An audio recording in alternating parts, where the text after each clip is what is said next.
আসতে গেলে হামি উঠে, আমারও উঠবে, আপনারও উঠবে, সবারই হামি উঠে। এমনকি বাচ্চা ছেলেরা যারা দোলনাই দলে এই হাতে বালা, এই হাতে সরষে বাঁধা, একদম দেখবেন আসমোরা পাসমোরা উল্টাই পাল্টাকে ঘুমেতে দিল ওর মা, দুখান পাকে এমনি করে ধরিয়ে মাথার নিচে করে থাবড়া থুবড়ি মেরি ওকে ঘুমেতে দিলে, ওই ঘুম ধরার আগেও দেখবেন বাচ্চা ছেলেদের মধ্যে ওই আড়িমুড়ি ভাব হামি উঠে না উঠে। হামি উঠার সময়তে আপনাকে কি করতে হবে এটা আশা রাখি যে অনেকেরই অজানা। এই বাড়ির গার্জেন বলেন বা রূপরমপুরের কোনো বাড়ির নয় বরং সব বাড়ির গার্জেনকে বলছি, মাথাটা একটু নিচু না করে আমার দিকে তাকান। প্রত্যেকটা বাড়িতে রান্না হয়, রান্না করা তরকারি বলেন, ভাত বলেন, শাক বলেন, মাছ মাংস ডিম ডাল আলু যেটাই তরকারি হয়,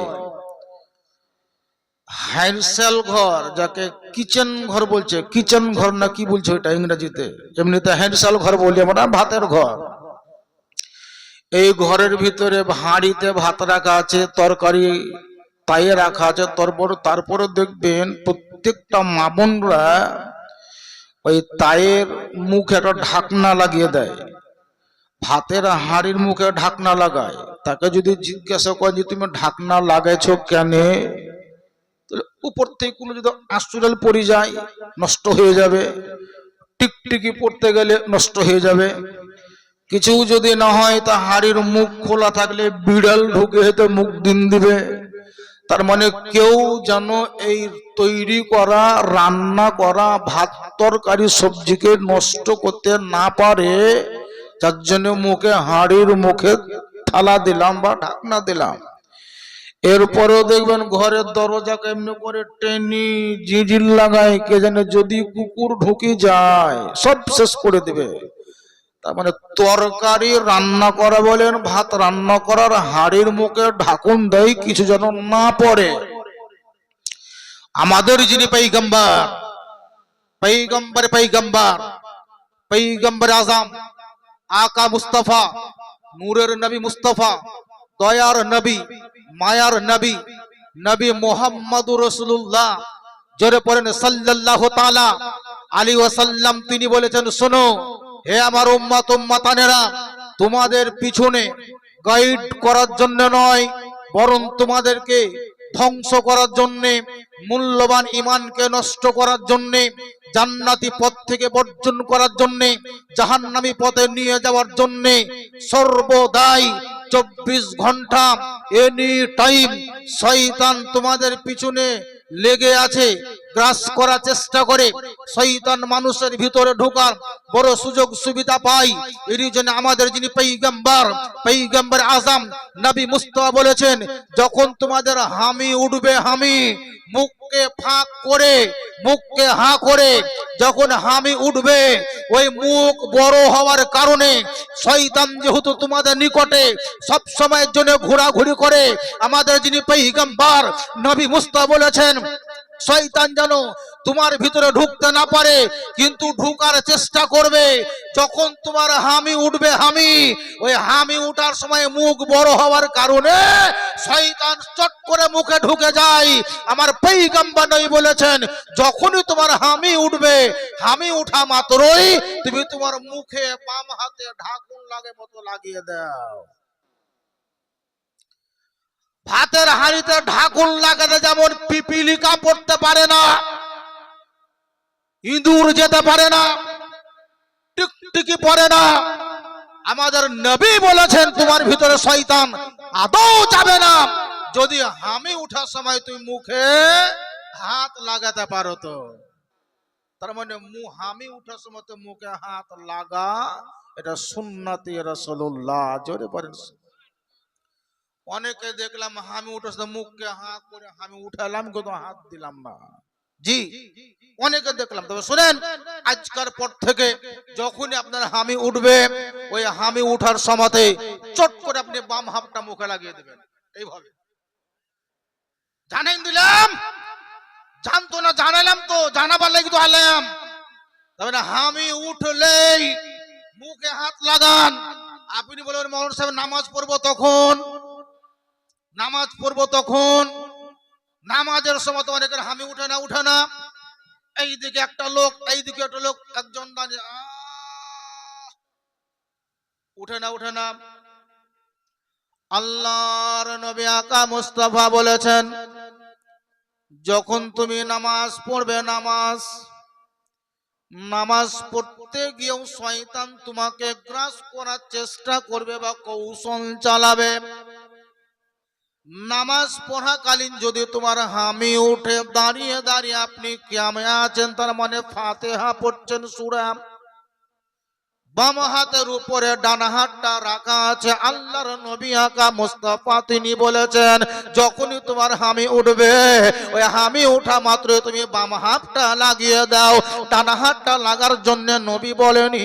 আল্লাহর নবী আকা মুস্তাফার নিকটে বিখ্যাত সাহাবী একজন জিজ্ঞাসা করেছিলেন, ইয়া রাসূলুল্লাহ, ইয়া হাবিবাল্লাহ, ওগো আল্লাহর পয়গম্বর, নামাজ পড়াকালীন যদি হামি ওঠে, যে সময়তে মানুষ দাঁড়িয়ে সূরা পাঠ করে, বাম হাত তো নিচে রাখা থাকে আর ডান হাতটা উপরে থাকে, নবী গো ওই মুহূর্তে কি করা যায়? আল্লাহর নবী আকা মুস্তাফা তিনি বললেন, একমাত্র নামাজ পড়াকালীন, তার মানে যখন তুমি তাহারিমা বেঁধে রাখবে, নামাজ পড়াকালীন তাহারিমা বাঁধার সময় যদি হামি ওঠে, আল্লাহর নবী আকা মুস্তাফা বলেছেন, ওই মুহূর্তের জন্য মাত্র তুমি ডান হাতটা উপরে চলো আর বাম হাত বাহির করতে হবে না, বরং বাম হাতের উপর থেকে ডান হাতটা রেখে তুমি হামিতে মুখ লাগাও, মুখে হাত লাগাও। নামাজ পড়াকালীন অনেকের হামি উঠে, এটা একটা বুঝলেন। হামি উঠলেই হানিতে ঢাকুন দেওয়ার মতো মুখের কাছে তালির আপনার হাত লাগিয়ে দেন, শয়তান আপনাকে গ্রাস করতে পারবে না। দ্বিতীয় নাম্বার, আমি বা আপনি বসে আছি, আমার ছিক উঠলো, ছিক, সর্দি লাগলে ছিক উঠে না, উঠে না। নাকের ডগায় যদি কোনো কুটা বা কিছু চলে যায়, একটু ছিক উঠে না, উঠে না। আল্লাহর পয়গম্বর আকা মুস্তাফা নবী বলেছেন, ছিক উঠার সময় একটা ছিক আওয়াজ হয়, সাইডের মানুষকে বিরক্ত লাগতে পারে, কিন্তু নবী মুস্তাফা বলেছেন, ওই ছিক উঠা মাত্রই তুমি পড়ো আলহামদুলিল্লাহ। কি পড়তে হবে আপনাকে? আলহামদুলিল্লাহ। আমি তো ছিকলাম, আমি আলহামদুলিল্লাহ বললাম, সাইডে আপনি বসে আছেন, আপনি শুনেন, আপনি কি বলবেন?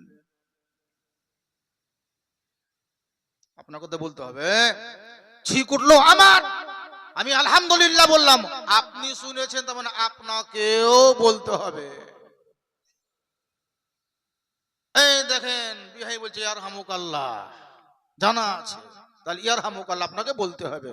বিরাদানি ইসলাম মুআজ্জাজ সামাইন, খুতবার পরে পরেই যে একটা আয়াতে কারিমা তেলাওয়াত করেছি, ওয়ামা খালাকতুল জিন্না ওয়াল ইনসা ইল্লা লিয়াবুদুন, এই আয়াতের উপরে 10 মিনিট মতো আলোচনা করে বক্তব্য শেষ করব।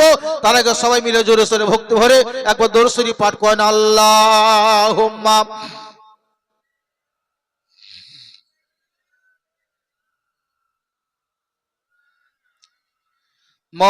মুহাম্মাদ ওয়ালা আলে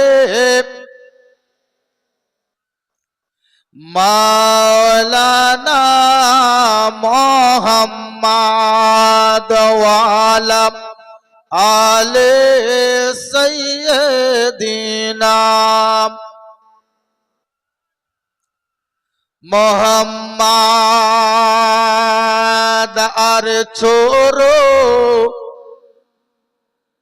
আর छोड़ो मुझको जाना है, और छोड़ो मुझको जाना है,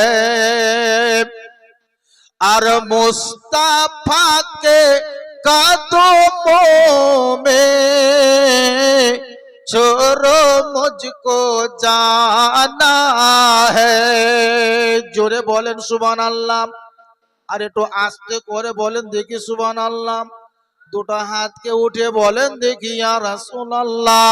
আরে ছোড়ো মুঝকো জানা হ্যায় আর মুস্তাফা কে কদমों में छोड़ो मुझको जाना है।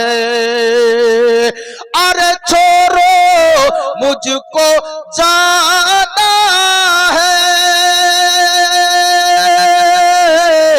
और मुस्तफा के कदमों में अरे अपना सब लौटाना है। अरे अपना सब लौटाना है और मुस्तफा के आंगन में छोड़ो मुझको जाना है। तू जोरे बोले सुभान अल्लाह। अरे रिज़्क़ देता है मौला, अरे रिज़्क़ देता है मौला और बांटता मोहम्मद है। रिज़्क़ देता है मौला। जोरे बोलें सुभान अल्लाह। রুজির মালিক যিনি তিনি কে? জোরে বলেন। আসমানের মালিক যিনি তিনি কে? জমিনের মালিক যিনি তিনি কে? গোটা জগতের মালিক যিনি তিনি আমাদের আল্লাহ। আল্লাহ রাব্বুল আলামিন খাল্লাকে কায়নাত। তিনি বলছেন ওয়ামা খালাকতুল জিন্না ওয়াল ইনসা ইল্লা লিয়াবুদুন। ও আমার পয়গম্বর নবী, ইয়া রাসূলুল্লাহ, ইয়া হাবিবাল্লাহ, ওগো আমার এখন আমি এত তাড়াতাড়ি ফেল। সুবহানাল্লাহ। দেখতে দেখতে ফেল হয়ে গেল। এক্ষুনি বললাম আমি হাত দেন। সুবহানাল্লাহ। আল্লাহর নবী আকা মুস্তাফাকে নবীকে আল্লাহ রাব্বুল আলামিন বললেন ওগো নবী তুমি এলান বা ঘোষণা করে দাও আমি আল্লাহ জগতের মানুষকে সৃষ্টি বা তৈরি করেছি শুধুমাত্র ইবাদত করার জন্য তৈরি করেছি। আল্লাহ বলছেন বান্দা গো আমি তোমাকে আসমান দিলাম, আমি আসমানের মালিক আল্লাহ। এত বড় জমিন দিলাম, জমিনের মালিক আমি আল্লাহ। গোটা জগৎকে আমি আল্লাহ সাজিয়ে রাখলাম। গোটা জগতের মালিক যিনি তিনি আল্লাহ। আল্লাহ বলছে বাবু, আল্লাহ বলছেন বান্দারে আসমানের বিনিময়ে তোমাকে আসমানও দিতে হবে না, জমিনের বিনিময়ে জমিনও তোমাকে দিতে হবে না, কোন জিনিসের বিনিময়ে জিনিস দিতে হবে না। আমি আল্লাহ তোমাদেরকে সৃষ্টি বা তৈরি করেছি, আমার ইবাদত করার জন্য সৃষ্টি বা তৈরি করেছি। আমি আল্লাহ তোমাকে রুচি দিয়েছি, আমি আল্লাহ তোমাকে পানি দিয়েছি, তোমার যা কিছু প্রয়োজন আমি আল্লাহ সব বহন করেছি বান্দারে। এর বিনিময়ে তোমাকে কিছুই দিতে হবে না, তুমি শুধু তোমরা আমার ইবাদত করো, আমি আল্লাহ তোমাদের উপরে বড় খুশি হয়ে যাব।